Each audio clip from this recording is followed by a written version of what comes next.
அதானா நுழைஞ்சானா சுட்டானான்னு தெரியாது, இவாளா எவாள்னே தெரியாது. இவனுக்கு எங்கெங்க போர் அடிக்குதோ அங்கங்க டாப்னு ஒன்ன போட்டு விட்டுறாப்புல. அந்த பகல்காம் தாக்குதல் இருக்குல்ல, இது ஆபரேஷன் சிந்தூர்னு போட்டாங்கல்ல, அந்த ஆபரேஷன் சிந்தூர் நான் கேட்டேன், ஆபரேஷன் சிந்தூர்னு அங்க போட்ட 26 பேர் சாவுக்கு 850 பேர் செத்துருக்கேன் இந்திய கடலுக்குள்ள. ஆபரேஷன் இந்தூர்னு ஒன்னு இங்கிட்டு போட்டு விடுன்னு கூட நான் சொன்னேன். அப்ப அந்த இடத்துல முதலா இந்த கொடியை தூக்கிக்கிட்டு பேரணி போன ஆள் யாரு தெரியுமா? இந்தியாவிலே ஒரே முதலமைச்சர் நம்ம ஐயா தான், திராவிட மாடல் ஆள் தான். அதுக்கப்புறம் தான் டெல்லி பிரதமரே போனாங்க. அண்ணா சொல்லுங்கண்ணா, ஏன்னு கேளுங்க. ஏன்னா பிஜேபி ஏடி 3 முறை நான் நிதி ஆயோக்கு வரமாட்டேன் என்று பேசினவர் ஒரு ஈடி ஓடி வார மோடி அப்படின்னு போய் கையை பிடிச்சிக்கிட்டு, ஏன்னா இவருக்கு வரல, இங்க டிரான்ஸ்லேட்டருக்கு ஐயா நாயுடு, அப்படி 2 பேரும் தீந்தாரு உட்காந்து போயிட்டு இருக்கிறாங்க. அரசு வேலையை இது ஆடு மாடு மேய்க்கிறத அரசு வேலையா நம்ம பண்ணுவோம்னு சொல்லிட்டு நம்ம நாம் தமிழர் கட்சியில இருந்து சொல்லிட்டு இருக்கோம். அது எந்த அளவுக்கு சாத்தியம்? ஏன்னா நான் உங்க ஊர் தான், சிவகங்கை தான். ஸோ நம்ம ஊர்ல பாத்தீங்கன்னா மோஸ்ட்லி அந்த விவசாயம்ன்றது சுத்தமா கிடையாது. அண்ணனோட தொலைநோக்கு பார்வையா நான் இதுல என்ன நான் பாக்குறேன்னா, ஸோ இன் ஃபியூச்சர்ல எல்லாமே நம்ம விவசாயம்ன்றது மிகப்பெரிய ஒரு பொருளாதாரம்ன்றது இருக்கு. என் ஊர்ல பாத்தீங்கன்னா வாழ்வியல் அண்ணனோட கோட்பாடு படி, எல்லாரோட கோட்பாடு மனித வாழ்வியல் படி அது மிகப்பெரிய பொருளாதாரம். அதாவது எங்க ஊர்ல எல்லாருமே அந்த விவசாயத்தை விட்டு வெளியேறிட்டாங்க, நான் உட்பட. இப்ப யாரும் அதை பண்றது இல்லை. அண்ணன் அடிக்கடி சொல்லுவாரு, சாப்பிட்டுட்டு போய் தானே, சாஃப்ட்வேர்ல வேலை பார்க்கணும்னா சாப்பிட்டு போயிட்டு தானே பண்ணணும் அப்படின்னு சொல்லுவாரு. ஸோ அதெல்லாம் சொல்லும் போது அப்படி நெஞ்சுக்குள்ளே ஒரு குத்துற மாதிரி இருக்கும். ஸோ இதெல்லாம் நம்ம பண்ணணும், என்னதான் நீ சாஃப்ட்வேர்ல வேலை பார்த்தாலும் நம்மளும் பண்ணணும்ன்ற அண்ணனோட கோட்பாடை நான் கண்டிப்பா ஏற்கிறேன். நானும் அதை பண்ணணும்னு நினைக்கிறேன். இப்போ என்னோட கேள்வி, என்னோட நண்பர்கள் இல்ல உறவினர்கள் இல்ல யாராவது ஒருத்தர் கேள்வி கேட்கும்போது, இந்த ஆடு மாடு மேய்க்கிறத அரசு வேலையா மாத்துவேன் அப்படின்றது எந்த அளவுக்கு சாத்தியம்ன்றத நான் இந்த இடத்துல கேட்டுக்கிற விரும்புறேன். சாராயம் ஊத்தி கொடுக்கறது எந்த அளவுக்கு அரசு வேலையா சாத்தியமா இருக்கும்?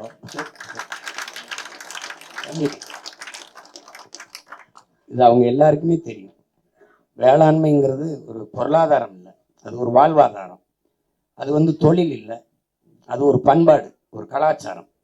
அதில் இப்போ அண்ணன் எப்படி வேலை கொடுப்பேன், எப்படி தம்பி கவனிச்சுட்டு கேட்டீங்களா கேள்வி, எப்படி நம்ம வேலையை கொடுக்குறோம்னா, அரசு இடங்கள் 21 லட்சம் ஏக்கர் விளைநிலங்களை நான் உருவாக்க போறேன்ட்டு அம்மையார் ஜெயலலிதா சட்டசபையில பேசுறாங்க.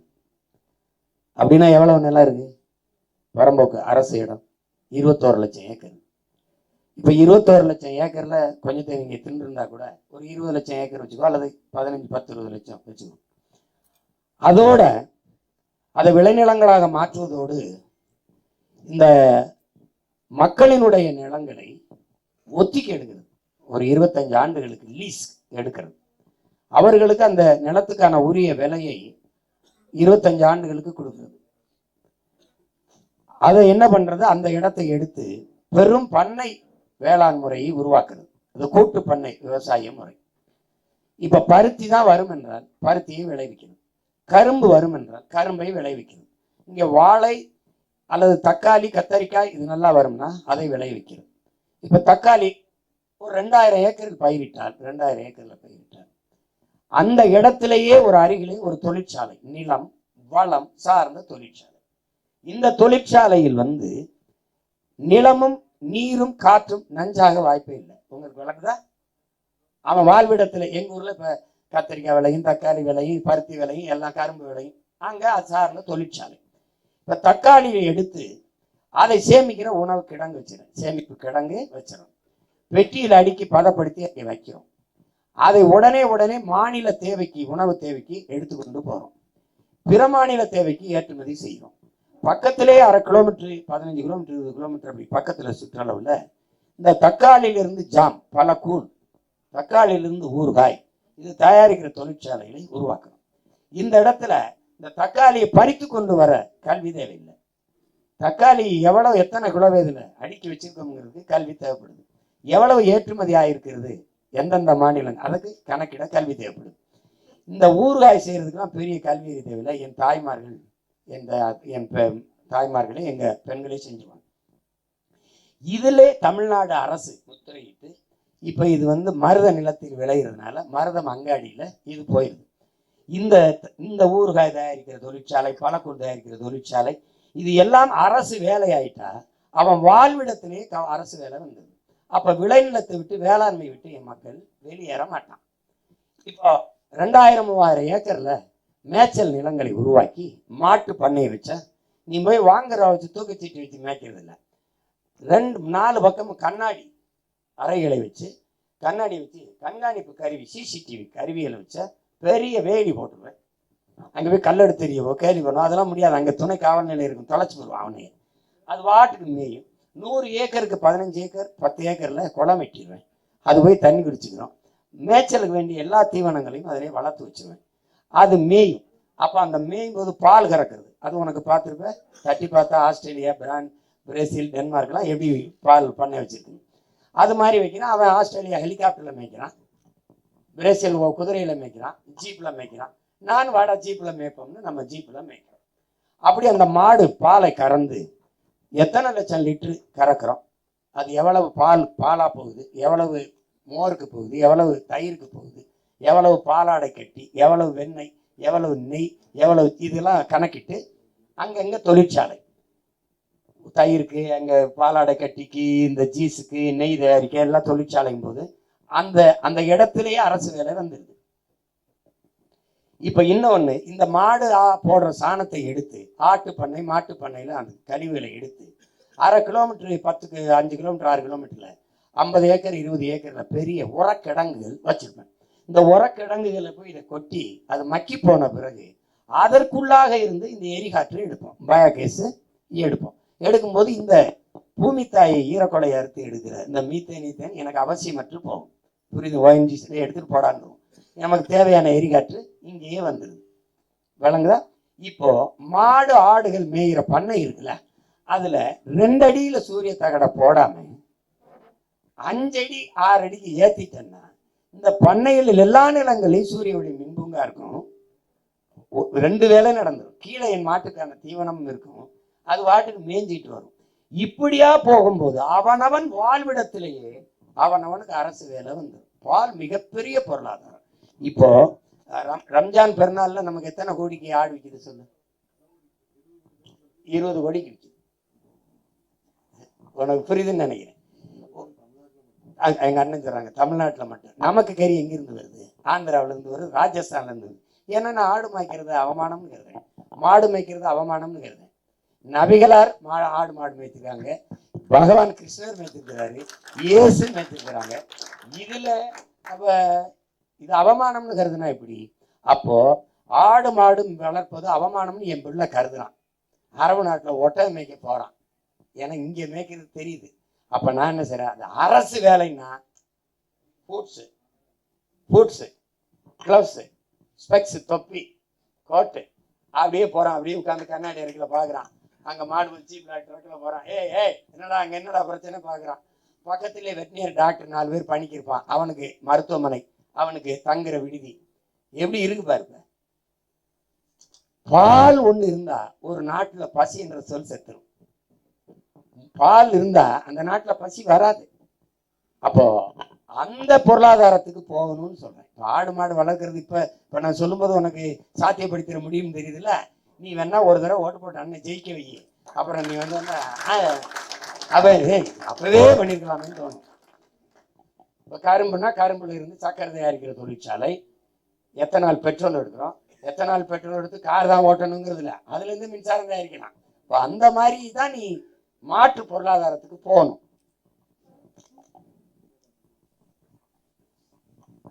ஹலோ ஹலோ இவ்வளோ பேசுறீங்களா? நீங்க விவசாயத்துக்காக நீங்க என்ன பண்ணிருக்கீங்க இது வரைக்கும்?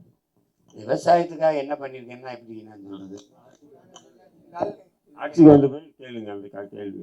இல்ல நீங்க வந்தீங்கன்னா இதை பத்தி என்ன இதெல்லாம் பண்ணுவீங்கன்னு கேட்குறேன். அதான் நான் சொல்றேன், விவசாயத்தை என்ன பண்ணுவேன் இவ்வளவு நேரம் பேசிட்டு இருந்தேன்ப்பா. அண்ணன் என்ன சொல்றேன், வேளாண்மையை மீட்டுருவாக்கம் செய்யணும், காப்பாற்றணும்னா அதை அரசு பணியாக மாற்றணும். அப்பதான் விளைநிலங்களை விட்டு மக்கள் வெளியேற மாட்டான். விளங்குதா அவனுக்கு? அப்ப பாரம்பரிய விதையை மீட்டு நம்ம வேளாண்மையவே நம்ம வந்து சொல்லணும், அரசாங்க பணியா மாற்றினாதான் படித்த இளைஞர்களை செய்ய வருவாங்க. இப்போ டாஸ்மார்க்ல சரக்கு ஊற்றி கொடுக்குறவங்க எல்லாம் எம்எஸ்சி எம்பிஏ படித்த இளைஞர்கள் தான் வேலை செய்கிறாங்க.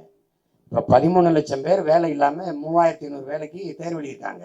பொறியியல் படித்த மாணவர்கள் 400 பேர் வாயில் காவலன் வாட்ச்மேன் வேலைக்கு விண்ணப்பிச்சிருக்காங்க. அவ்வளவு வேலையின்மை இருக்குது. ஆனா அண்ணன் சொல்றதுல அவரவர் வாழ்விடத்திலேயே எல்லாருக்கும் அரசு வேலை வந்துருது. நீ வேளாண்மைனா வெறும் நெல் விளைய வைக்கிறதுன்னு மட்டும் நினைச்சிடாதீங்க. பருத்தியிலிருந்து நூல் எடுக்கிறது, அதுல இருந்து தொழிற்சாலை, அதுல இருந்து நெசவு, அப்படிதான் நீ பார்க்கணும். அப்ப ஒன்று தொட்டு அங்கங்கே வாழ்விடத்திலே அரசு வேலை வந்துடும். அப்ப அதனால என்ன சொல்றேன், அவர் வாழ்விடத்திலே அரசாங்க பணியை கொடுக்கும்போது கிராமத்தை விட்டு மக்கள் வெளியேற மாட்டாங்க, நகரங்கள் பிதுங்கி வழியாது, கிராமங்கள் காலியாகாது. வேற கேள்வி?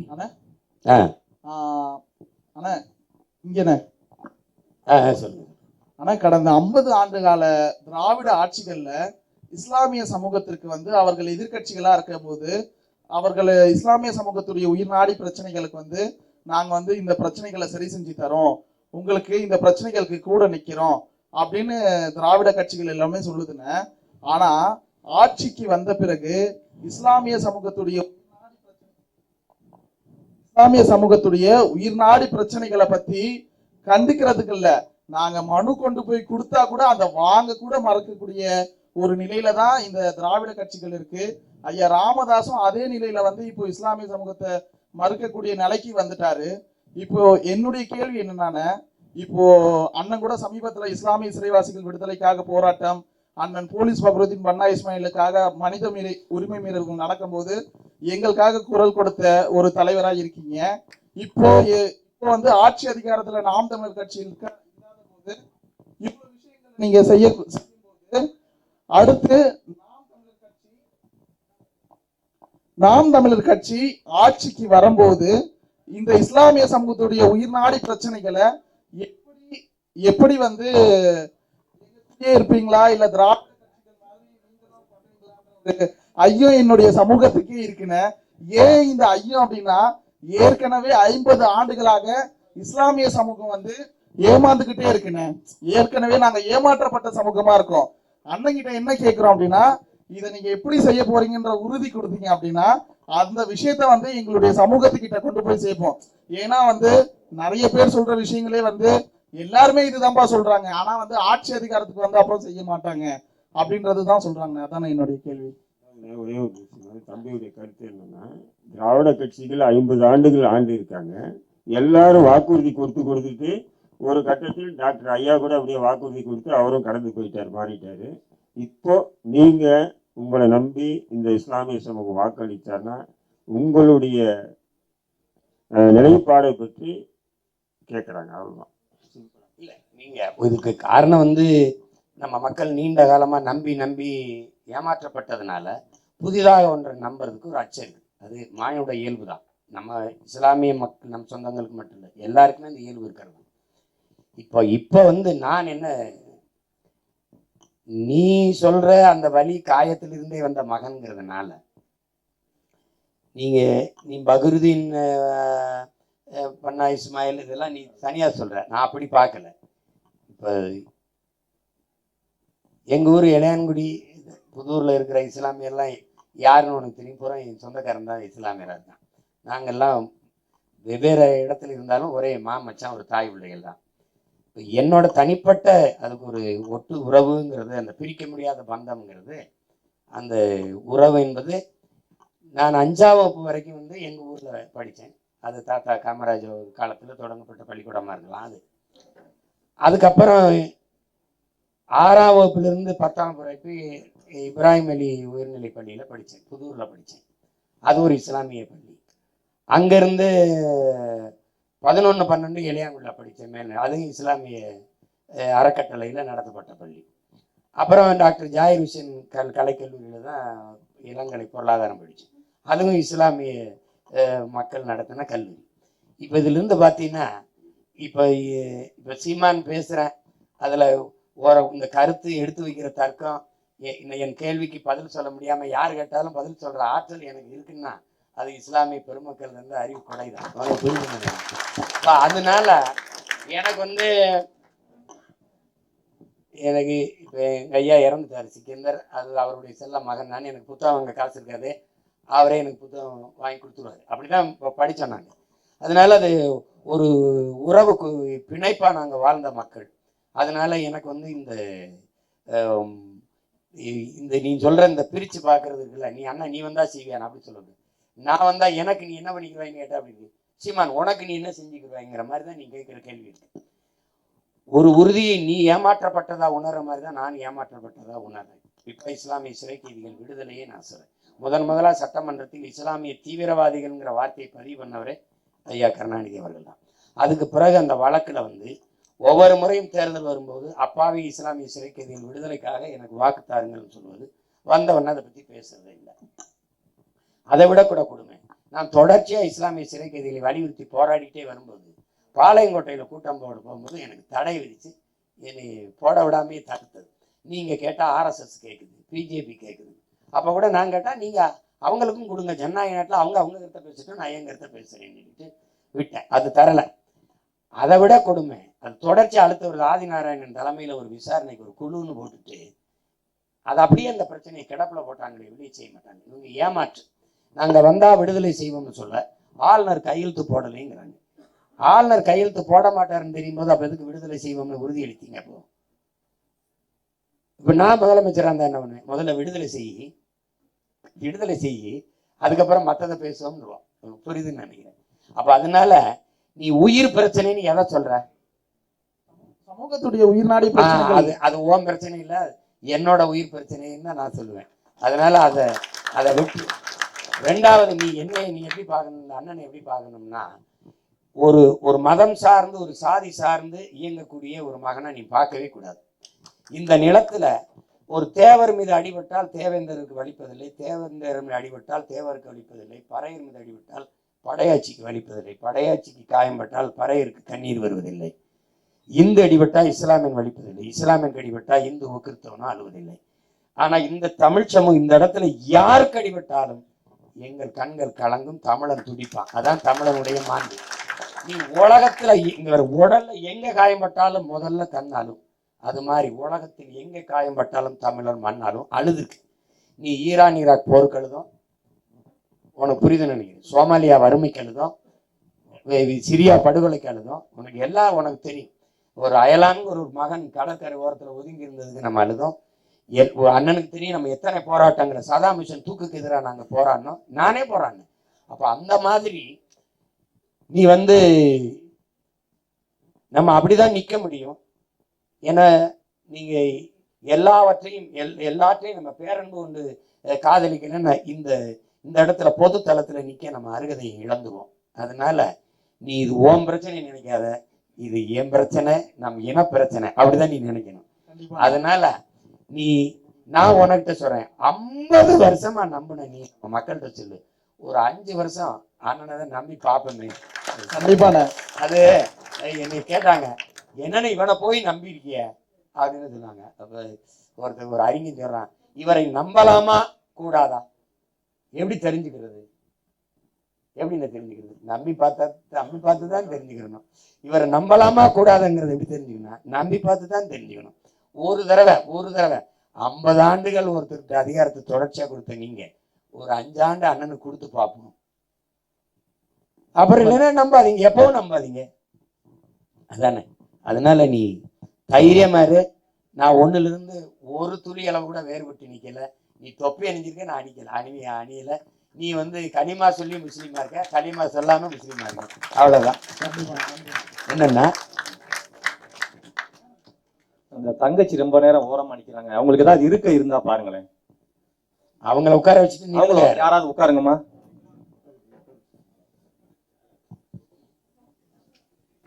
கேள்வி கேட்கறவங்க கையை மட்டும் தூக்குங்க, மைக் வரும்.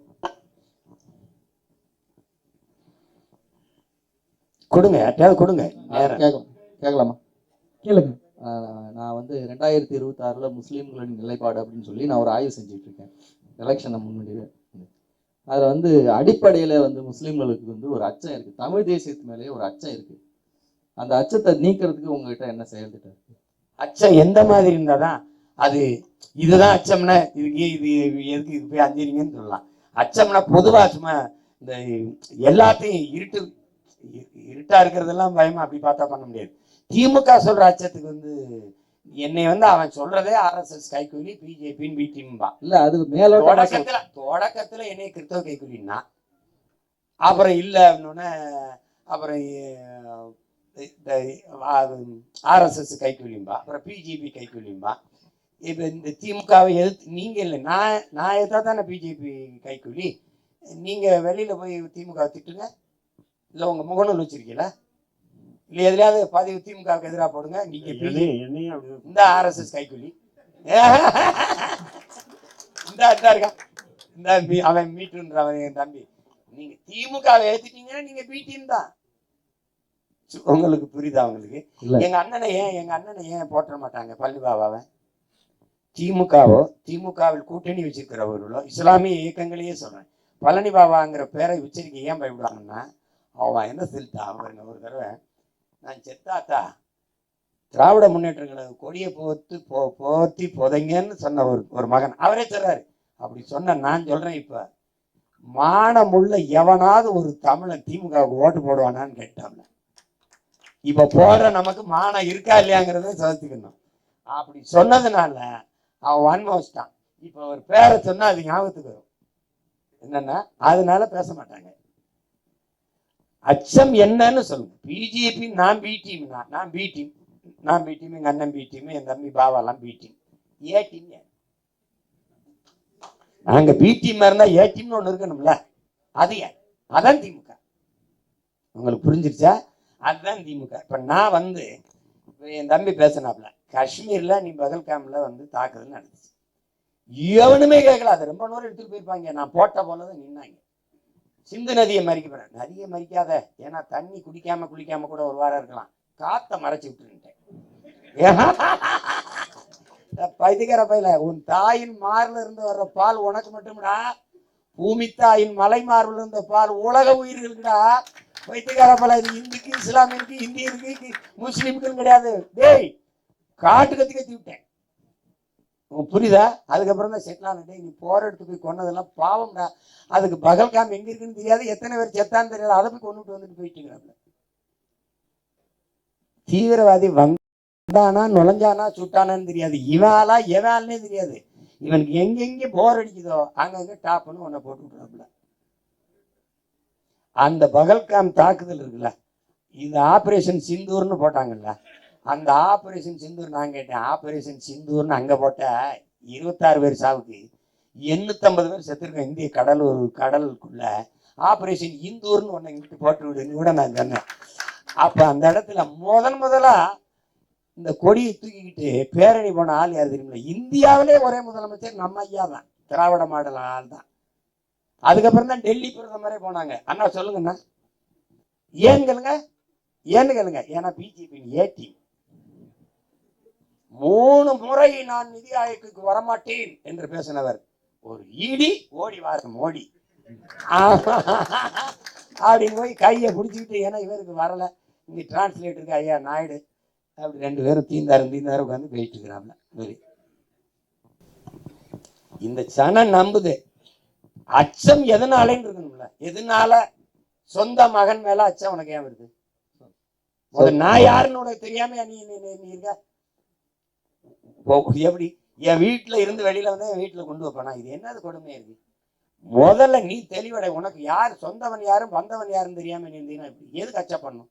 எங்களுடைய கருத்து கோட்பாட்டுல இது இருக்குது அப்படின்னு நீங்க சொல்லு. நீ இந்து முன்னணின்னா உன்னை தற்காத்து தடுக்க எனக்கு வழி இல்லாம நான் வீர தமிழர் முன்னணின்னு. நீ சிவாஜின்னா நீ ஒரே ஒரு வீரனை போட்டு வர்ற எத்தனை பேர்னு பூலித்தவன், மருதுவண்டி, தீரன், சின்னமலை, வேலுநாச்சியார் எல்லா தலையும் எடுக்கணும். வேற என்ன? நீங்க இப்படி நெருப்பு வேகமா வரும்போது ஒரு வாய்க்கால வெட்டுறது இல்லையா? வெட்டினாதான் அதை அடுத்து பரவாம தொடராம இருக்கும். அந்த வாய்க்கால் தான் நான் எடுத்தேன். உடனே பாருங்க அவர் பிஜேபி மாதிரியே செய்யறது. ஏய், அவன் தடுக்கிறதுக்கு நீ என்ன பண்ணுவ? நீ எதுக்கு எங்க போரிட்டாரு? இவர் எங்க போரிட்டாரு? என்னை தவிர யாரு சண்டை போடுறா? என் சின்னத்தை எடுத்து வச்சுக்கிட்டு என்னை எண்ணெயை ரைடு போட்டு மிரட்டும் போது கூட நான் அவனோட கூட்டணிக்கு வரலையே. சொல்ல எவ்வளவு பேசியிருப்பீங்க, எவ்வளவு ஆசை. அதான் வருது சொல்லிட்டாப்ல, அறவலுக்காடு காவலுக்காடு இருக்கிறதுக்கே ஆயிரக்கணக்கான கோடியை பேசி கூட்டணி கேட்கும்போது 8.22 விழுக்காடு வச்சிருக்கவனுக்கு என்ன பேசியிருப்பாங்கடா அப்படின்னு பேசுவாங்கல்ல, இன்னும் பேசுவாங்கல்ல. அப்போ நான் போன தெருக்கோடியில் கூட நிற்பேன். உன் கோடி இதெல்லாம் எனக்கு வேண்டியதில்லை நிற்கணும்னா காரணம் என்னன்னு நீங்க பாருங்க. அதெல்லாம் அச்சத்தை முதல்ல கைவிடணும். என் மக்கள் வந்து அச்சத்தை கைவிடணும். இல்லை, இது முக்கியமான ஏன்னா நான் என்னை வந்து பிஜேபியின் பி டீம்னு சொல்ல வேண்டிய தேவை ஏன் வந்ததுன்னு நீங்க புரிஞ்சுக்கணும். இயற்கையாக இஸ்லாமிய கிறிஸ்தவ மக்கள் என்னோட நின்றுவாங்கங்கிற பயம் திராவிட கட்சிகளுக்கு இருக்கு. ஏன்னா நான் வந்து அந்த மக்களிட இருந்தே வர்றதுனால, ஒரு எளிய மகன் அதே பின்புலத்திலிருந்து வர்றதுனால, கிறிஸ்தவ இஸ்லாமிய மக்கள் அந்த இதுக்குள்ளே இருந்து வர்றதுனால, உறவு பின்னலிருந்து வர்றதுனால இது என்ன நினைப்பா, நேத்திராவை இயற்கையாகவே இவெல்லாம் அவனோட போய் நின்றுவான், இந்த 15 விழுக்காடு அவன்கிட்ட போயிடுச்சுன்னா அவனை வீழ்த்த முடியாதுன்னு அவன் நினைச்சவன் என்ன, அவன் குறுக்க அடிச்சு அவன் வீடு வீடுக்கு போய் மண்டிட்டு ஜெயிக்க ஆரம்பிச்சுட்டான். இவனுக்கு போட்டா இது பிஜேபி வந்து பிஜேபி வந்து. ஒரு கேள்வி, சீமானுக்கும் நாம் தமிழருக்கும் போட்டா எப்படி பிஜேபி வரும்? சீமானுக்கும் நாம் தமிழ் போட்டா சீமான் தான் வருவான். நான் கூட கேட்டேன், என் வீட்டில் சுவிட்ச் போட்டா என் வீட்டில் தானே விளக்கு எரியும், அடுத்த வீட்டில் எப்படி எரியும்? சரி, உனக்கு தான் போட்டாங்க, எப்படி பிஜேபி வந்துச்சு? திமுகவுக்கு தான் போட்டீங்க, 3வது முறையா ஆண்டுட்டாரு, எப்படி வந்துச்சு? எல்லா மாநிலத்துக்கு போனாலும் எதிர்கட்சி ஆளுங்கட்சி திட்டுறாரு, ஏன் தமிழ்நாட்டில் மட்டும் திட்டலை? இப்ப வந்துட்டு நான் சொல்லுவேன், நீங்க புரிஞ்சுக்கிட்டீங்களா? நான் சொல்லவா? ஏன்னா அவர் சந்திரபாபு நாயுடு நிதிஷ்குமார் ஆதரவுல ஆட்சி நடத்திக்கிட்டு இருக்காரு. ஒருவேளை 75 வயசாயிடுச்சு, இதுக்கு மேல நீ பதவியில் இருக்கக்கூடாது, விலகுன்னு RSS சொல்லிடுச்சுன்னா, இந்த மீதி இருக்கிற 3 ஆண்டு காலத்தை அவர் நீட்டிக்கிறதுக்கு இவரோட 22 சீட்டை ஆழமா நம்புறப்ப தெலுங்கு தேசம் தெலுங்கு இல்ல, இவர் 22 இடம் வச்சிருக்காரு திமுக, அதை நம்புறப்ப. அதனால கூட்டணி வச்சிருக்கிற ஏடிஎம்கே இருக்கு பாருங்க, அதுல தம்பிதுரை ஐயாவையோ அல்லது சிவி சண்முகம் ஐயாவையோ நீ இந்த ஆபரேஷன் சிந்தூரை ஜஸ்டிஃபை பண்ணி அதை நியாயப்படுத்தி உலக நாடுகள்ல பேசிட்டு வா அப்படின்னு அனுப்பாம கனிமொழி அம்மையாரையும் அனுப்பணும். ஒரு ஒரு அடிப்படை இடிப்படைலாம் இல்ல, வெளிப்படை. அது நம்ம என்ன பண்ணணும், அல்லா மேல பாரத்தை போட்டு நம்ம கடமையை தான் செய்யணும். நான்லாம் இந்த வாட்டி என் மக்கள்கிட்ட வாக்கு கேட்கறதா இல்லை, அப்படி மண்டிட்டு துவா பண்ணிட்டு போயிட வேண்டியது. அல்லா நீ ஒன்று எனக்கு வந்து நீ வந்து நான் வெல்லணும், எனக்கு நீ வந்து இந்த மகனுடைய இது உனக்கு கொண்டு ஒப்படைக்கிற இந்த பாரத்தை நீ என்னை வெல்ல வச்சிருங்க. எனக்கு வந்து என் மக்கள்கிட்ட சொல்லி நீங்க என்ன ஓட்டு போடாதீங்க, நீங்க போட மாட்டீங்க எனக்கு தெரிஞ்சிருச்சு, ஆனா அந்த மகன் வெல்லணும்னு துவா பண்ணும்போது ஒரே ஒரு நொடி இந்த மகனுக்காக துவா பண்ணுங்க அப்படிங்கும்போது அப்படிதான் கேட்டு வர வேண்டிய, வேற என்ன பண்ண முடியும்?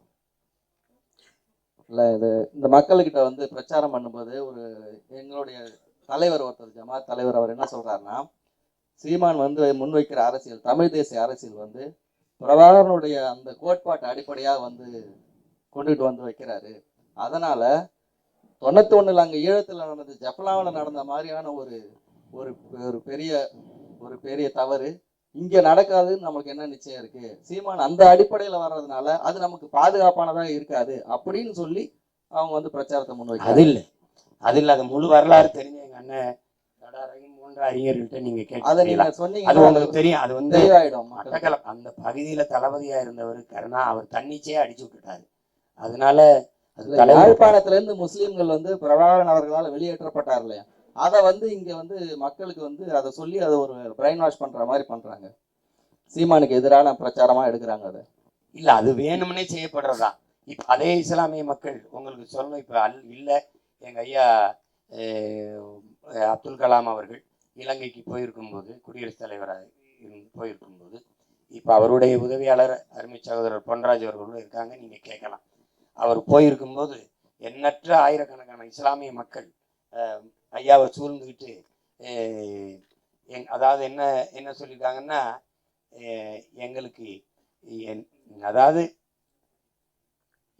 ஏதாவது இறந்திருந்தாலும் இன்னும் ஒரு முறை பிரபாகரன் எங்களுக்கு தலைவராக பிறந்து வரணும், ஏன்னா அவர் தான் எங்களுக்கு பாதுகாப்புன்னு சொன்னது இருக்குது. இப்போ நான் வந்து சொல்றது இதுன்னா, எங்க அண்ணன் வெளியேற்றினா நீங்க அழகா நீங்க வெளியேறி போய் பாதுகாப்பான இடத்துல இருந்துருங்க, நாடு அடைஞ்ச பிறகு நம்ம ஒரு முடிவுக்கு வந்து நம்ம இது ஆனா இதை பண்ணி மறைச்சிடுறாங்க. நான் எங்க அண்ணன்ட்ட கேட்டேன் அது சொன்னாரு, நம்ம பிள்ளைகள் என்ன பண்ணிட்டாங்க, அந்த சிங்களர்கள் அவங்க இராணுவ முகாமிட்டு நம்ம எங்கெங்கெல்லாம் பதுங்கி இருந்து தாக்குதல் செய்யறோம்ங்கிற தகவலை கொடுத்ததுனால இது சிக்கலா இருக்கு, நம்ம மக்களை அழகா நீங்க பாதுகாப்பான இடத்துக்கு வெளியேறுங்கன்னு சொல்லி அனுப்பணும்.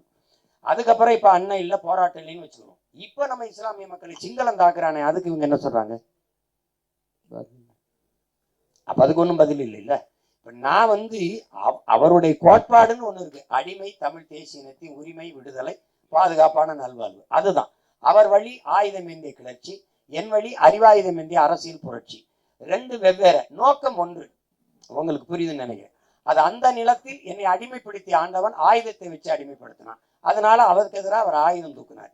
என் நிலத்தில் என்னுடைய வாக்கை வாங்கி வலிமையை பெற்று என்னை அடிமைப்படுத்தி உரிமையை பறித்து ஆள்றான். அப்ப நாங்க தூக்க வேண்டியது அவரை போல ஆயுதம் இல்ல, இந்த நிலத்தில் என்னுடைய வாக்கையே வச்சு வலிமை பெறான், அந்த வாக்கையை நான் அவனுக்கு எதிராக எனக்கு ஆதரவா தூக்க வேண்டியது இருக்குது. அப்ப நமது வாக்கு நம்மை ஆளவா, நமது வாக்கு நாமே ஆளவான்னு கன்சிரா முன் வச்ச கோட்பாட்டுக்கு வரான்.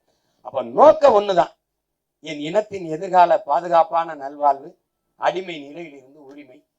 இதானே நம்ம கேட்கிறோம். அது அந்த அடிப்படையில நீங்க பார்க்கணும். அவர் நம்மளை அடிச்சு விரட்டுவாரா, சுடுவாரா, இதெல்லாம் வந்து. ஆனா இந்த பிரச்சாரத்தை முன் வச்சு முஸ்லீம்களை வந்து அச்சப்படுத்தி கொஞ்சம் அவங்க வந்து முதல்ல சொல்றேங்க, முதல்ல இஸ்லாமிய இருக்கிறவன் எவ்வளவு பெரிய போர்க்குணம் மிக்க மாவீரன். நாம வந்து அச்சப்படலாமான்னு முதல்ல சொல்லுங்க. அச்சம்ங்கிற ஒண்ணு இருக்கலாமா? இந்த உலகத்தில் இஸ்லாமிய மக்கள் அச்சம்னு ஒண்ணு இருந்தால் அது ஏக இறைவன் அல்லாஹ் ஒருவன் மீது அச்சம் இருக்குன்னு ஒழிய இவன் வருவேன் அடிச்சு விடுவான், அவன் வருவேன் அடிச்சு விடுவான், எப்படி சொல்லுங்க? ஒருத்தன் மரணம் எனக்கு வரப்போகுதுன்னு தெரிஞ்ச காலத்துல என்ன மாவீரன் பழனி பாவா இதே ரத்தத்துல தானே இருந்தீங்க. முதல்ல இஸ்லாமிய நீங்க எங்க பாட்டி போது ஐதரி கிட்ட பட உதவி கேட்டுருச்சு. 19 வயது மகன்க, 19 ஒரே மகன் திப்புவ நீ போய் நம்ம வீர மாதா வேலுநாச்சியார் படையில தளபதி சண்டை செய்யணும், பீரங்கி படைய 5000 வீரர்கள் அனுப்புறாரு. அதுல பீரங்கி படை 1000 வீரர்கள், அதுல தலைமையேற்று 19 வயசுல சண்டை செஞ்சவன் திப்பு. நீங்க வீரத்துக்கு பேர் போன ஒரு வம்சத்துல வந்து நான் ஒரே அச்சமா இருக்கு. இப்ப நீங்க அல்லாட்ட சொல்லும் போது எனக்கு பயமா இருக்குன்னு சொல்லி சொல்லுவீங்களா? எப்படி இருக்கு? என்ன அது அது உண்மையில ஒரு விதமான, அதாவது அங்கிருக்க இலங்கை அரசியல் வேற, தமிழக அரசியல் வேற. ஆனா இந்த காத்தான்குடி நிலவரங்களை இங்க சொல்லி ஒரு விதமான விஷம பிரச்சாரத்தை தொடர்ந்து நாம் தமிழர் கட்சிக்கு எதிராக செஞ்சுட்டு அதுக்கு ராமேஸ்வரத்துல வருத்தம் கூட கேட்டேன். எங்க அண்ணனுக்கு எனக்கும் அதுல ஒரு 15 நிமிஷம் பேசணும். எனக்கு முன்னாடியே இங்க இருக்கிறவங்க சொன்னாங்க தானே, அப்பவே நம்ம உறவுகள்லாம் இந்த நெருக்கடி கொடுப்பாங்க தானே. அப்ப ஜெயிலாவுதீன் போன்றவர்கள் இதை பரப்பிட்டு தான் இருந்தாங்க. அப்ப நான் கட்சி ஆரம்பிக்கல. அப்ப நான் போய் தலைவர்கிட்ட பேசும்போது அது தெளிவா சொன்னாங்க. மலையக மக்களை பத்தி கூட பேச்சு வந்தது. நம்ம நாடு அடைஞ்சிட்டா இணைச்சிட மாட்டானாப்பா.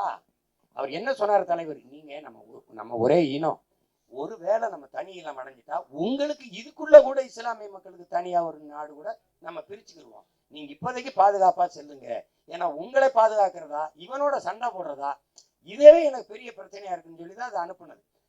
இதுக்குள்ள போய் அடிச்சது, தொழுகையில் அடிச்சது வந்து அது கருணா தான் செஞ்சது. நீங்க நான் கூட கேட்டேன், அந்த இருக்காரு அவரை வேணா கேளுங்கன்னு கூட சொன்னேன். இப்ப நீங்க எங்களை என்னைய சொல்லாதீங்க, நீங்க அவரை கேளுங்க. அப்படியே அது நீங்க தவறுன்னு நினைச்சிருந்தா அதுக்கு நான் ராமேஸ்வரத்துல பேசும்போது ஒரு பெரும், நான் அதுக்கு மனப்பூர்வமாக வருத்தத்தை தெரிவித்து மன்னிப்பு வர்றேன்னு கூட சொன்னேன். அதையே பேசிட்டு இருக்க முடியாது.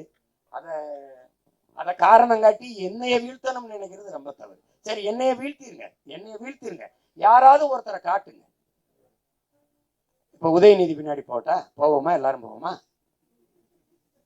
சொல்லுங்க. இல்ல தம்பி விஜய் பின்னாடி எல்லாரும் போவோமா? சொல்லுங்க, நம்ம போவோம். இல்லை ஏதாவது சொல்லுங்க, மாற்று சொல்லுங்க.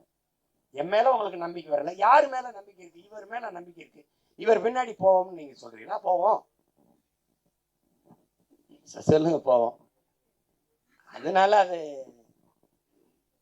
நீங்க எங்க அப்பா பாஷா அவர்கள் மரணத்துக்கு நான் போனேன், இஸ்லாமியர் ஓட்டுக்காக போனேன்னு பிஜேபி சொல்லுச்சு. அப்ப நீங்க யாருமே பேசலையே, என்ன ஆர்எஸ்எஸ் சொன்னா என்ன பிஜேபியின் பி டீம்னு சொல்ல நீங்க அப்ப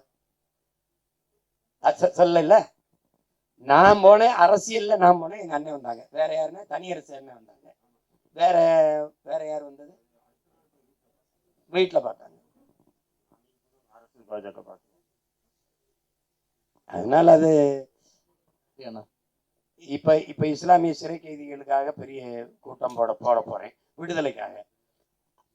அதை மதுரையில் தான் நடத்தலான் இருந்தா அப்ப சென்னையிலே நடத்த சொல்லி போடுவோம். அப்ப நீங்க அதை எப்படி நான் என் ஓட்டுக்காக தான் நிக்கிறேன்னு நினைப்பீங்களா? திரும்ப திரும்ப உங்களுக்கு ஒண்ணு பதிவு சொல்றேங்க. ஓட்டை குறிவைப்பவன் நாட்டை பற்றி கவலைப்பட மாட்டான். வாக்கை கவலைப்படுகிறவன் மக்களின் வாழ்க்கையை பற்றி கவலைப்பட மாட்டான். நாம் ஓட்டுக்கானவர்களாக இருந்தால் இந்த நாட்டுக்கானவனா இருக்க முடியாது. நீங்க போடுங்க, போடாம போங்க, இது என்னுடைய பிறவி கடமை, நான் செய்கிறேன், அவ்வளவுதான் நம்ம செய்ய முடியும். அதனால நீங்க நான் இஸ்லாமிய மக்கள் எனக்கு உறவினர்கள்லாம் எனக்கு ஓட்டு போட்டு என்னை வெளில விட்டுருவாங்கன்னு நிக்கல. என் கையை பிடிச்சிட்டு ஒரு தங்கச்சி அழுதா பாருங்க. பிறந்த உடனே போனாருன்னா அவரு 18 வயசு ஆயிடுச்சுன்னா இந்த 2 வருஷத்துல திருமணம் பண்ணி கொடுக்கணும். அப்ப திருமணம் பண்ணும்போது அவர் வாப்பா பக்கத்துல இருக்கணும். அப்ப நீ அதுக்காவது அவரை வெளியில எடுத்துட்டு வந்துருன்னு கோவையில என்னை கைப்பிடிச்சு அழுதா பாருங்க. அவளுக்காக தான் நான் மறுபடியும் விடுதலைக்கு போராடுறேன். என் தம்பி அபதாயிரம் அந்த சிறுநீரகம் 2 பழுதானவன காதுக்குள்ள எனக்கு சொன்னால என்னை இது பண்ணுன்னு பல வலி இந்த வார்த்தைகள் என் காதுக்குள்ள ஒழிச்சுக்கிட்டே இருக்குல்ல, அதுக்காக தான் நான் சண்டை போடுறேன். இது என்னுடைய கடமை. இப்போ அதுக்கு போய் எதிர்பார்ப்போட செய்ய முடியாது. அது உங்களுக்கே தெரியும். அஸ்ஸலாமு அலைக்கும் வரஹ்மத்துல்லாஹி வபரகாத்துஹு. ஐயா, நீங்க முதல்வர் ஆனா எங்களுடைய இஸ்லாமியர்களுடைய அந்த 3 விழுக்காடு இப்போது மாறுமா? ஏன்னா நான் கிட்டத்தட்ட 50 வருஷமா 40 வருஷமா அதே 3 விழுக்காடு தான் இருக்கிறோம். நீங்க முதல்வர் ஆனா அதை மாற்ற முடியுமா? இன்னொன்னு நீங்க கேட்டு முடிங்க. இன்னொன்னு, இது வரைக்கும் இஸ்லாத்துக்காக எந்த கட்சியும் எங்களுக்கு ஹெல்ப் பண்ணலை. நாங்களா தான் செஞ்சுக்கிறோம். எல்லாத்தையும் நாங்களா தான் செஞ்சுக்கிறோம். எந்த கட்சியும் எங்களுக்கு ஹெல்ப் பண்ணலை, எந்த கட்சியும் எங்களுக்கு கை பிடிக்கல.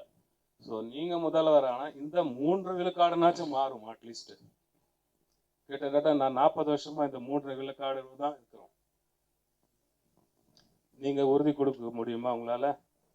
இது பாருங்க, அதாவது நான் உங்களுக்கு சொல்லுங்க, இந்த இடஒதுக்கீடு அப்படிங்கிறத நான் ஏற்கல. இட பங்கீடு பகிர்வு அப்படிங்கிறத எங்களுடைய உரிய பங்கீடு அப்படிங்கிறத எங்களுடைய கோட்பாடு. இதுல ஒட்டுமொத்தமா இஸ்லாமிய குடிகளை நம்ம எண்ணிடுவோம். ஐயா கேளுங்க, சமூக நீதிங்கிறது நம்முடைய கோட்பாடு. நீங்க ஒரு நல்ல விளங்கணும். எடுத்து கொடுக்காதீர்கள், எண்ணி கொடுத்து விடுங்கள். அள்ளி கொடுக்காதீர்கள், அளந்து கொடுத்து விடுங்கள். எங்களுடைய வலிமை என்ன, எங்களுடைய எண்ணிக்கை என்ன? எங்கள் இஸ்லாமியர்களுக்கு 6 வருதா 6 கொடுங்க, 8 வருதா 8 கொடுத்துருங்க, 10 வருதா 10 கொடுத்துருங்க. உங்களுக்கு விளங்குதா? அந்த இதுதான் சரியான பகிர்வா இருக்கும், மன நிறைவா இருக்கும்.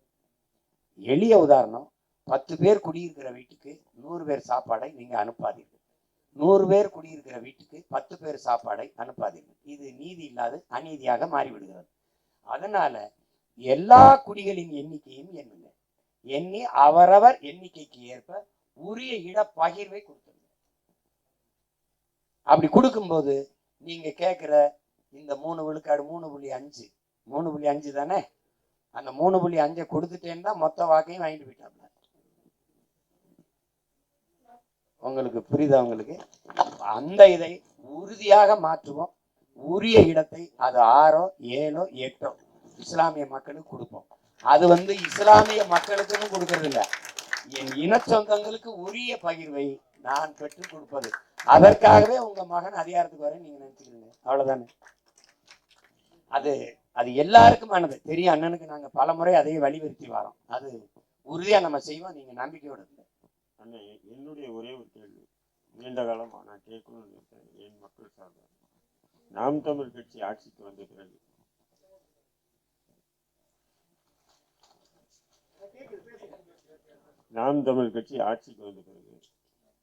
எங்களுடைய அரசியல் ஆசான் பழனி பாபாவுக்கு மணிமண்டபம் ஆயக்குடியில் இல்லை, மெரினாவில்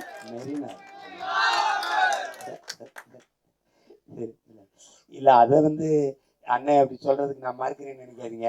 மெரினாவில் எவனுக்கு இருக்க போறதில்ல, அதனால அண்ணனுக்கு வேண்டாம். அது எனக்கு கடற்கரை தான், எவனுக்கும் கல்லறை இல்லை, அது என்னுடைய கோட்பாடு.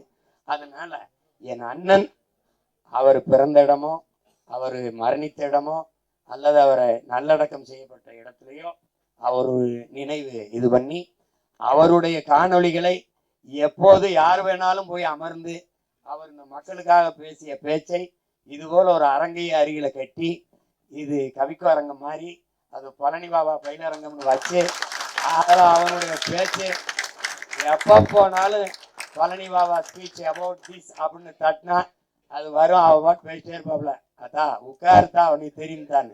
உலகத்துல அவனை மாதிரி ஒரு வீரன் இனிமே பிறக்க மாட்டான்.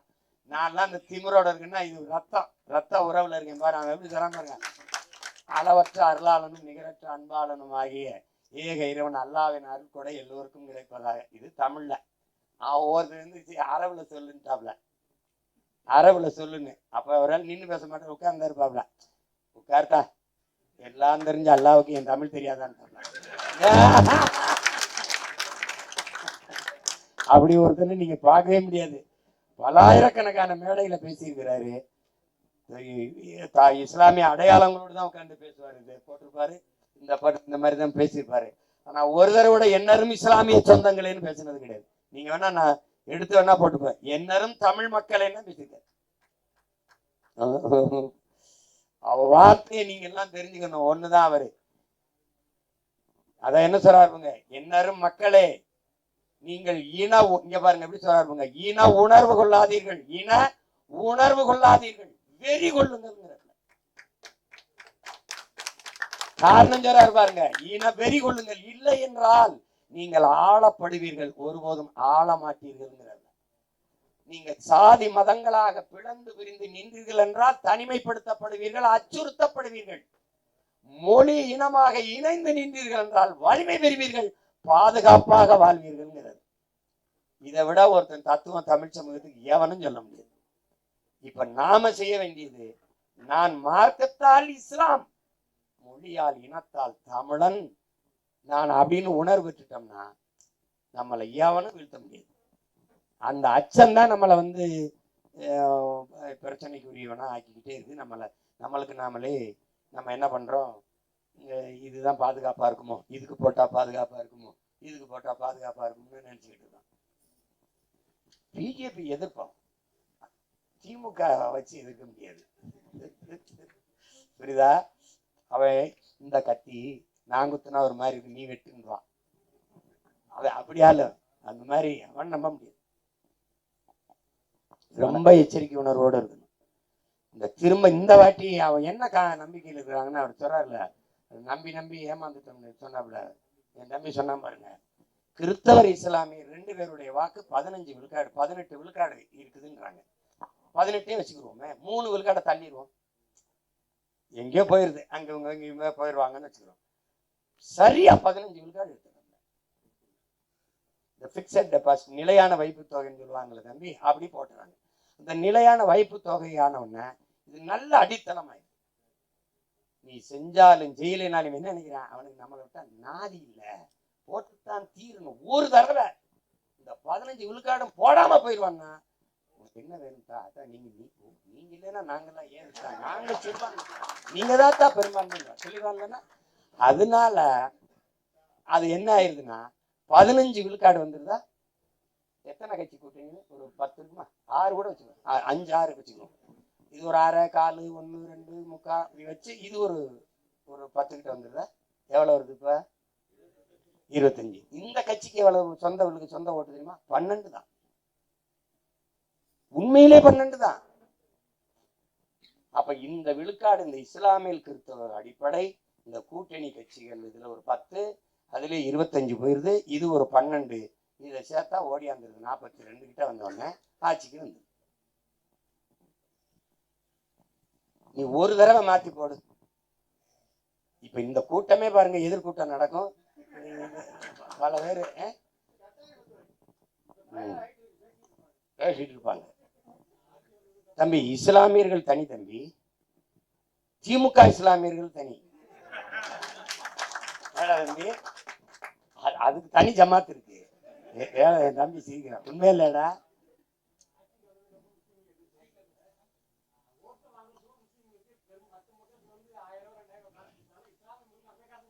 அது நம்ம வாங்க மாட்டோம்ல, அல்லாஹ் பயப்படுவோம்ல. இப்போ நீ இதில் வந்துக்கிட்டீங்களா, இதில் வந்துக்கிட்டீங்கன்னா நம்ம 12 இடம் கொடுப்போம், நம்மளை வந்து மதிக்கிறது இல்லை, ஓட்டு போடுறது இல்லை. ஒரு இடம் கூட அவர் கொடுக்க மாட்டாப்ல. இப்போ 40 இடமா பாராளுமன்றம், ஒரே ஒரு சீட்டு மாமா நவாஸ்க்கு இன்னைக்கு. அது ஏன் அவர் யார், திமுக அவர் கூட்டணி கட்சி ஒரு சீட்டை அவருக்கு கொடுத்து விட்டுட்டு மொத்த இஸ்லாமிய ஓட்டையும் வாங்கிக்கிறது. ஒரு சின்ன மண்புழு போட்டு பெரிய மீனை பிடிப்போம்ல, அப்படி ஒத்த சீட்டு மொத்த ஓட்டு.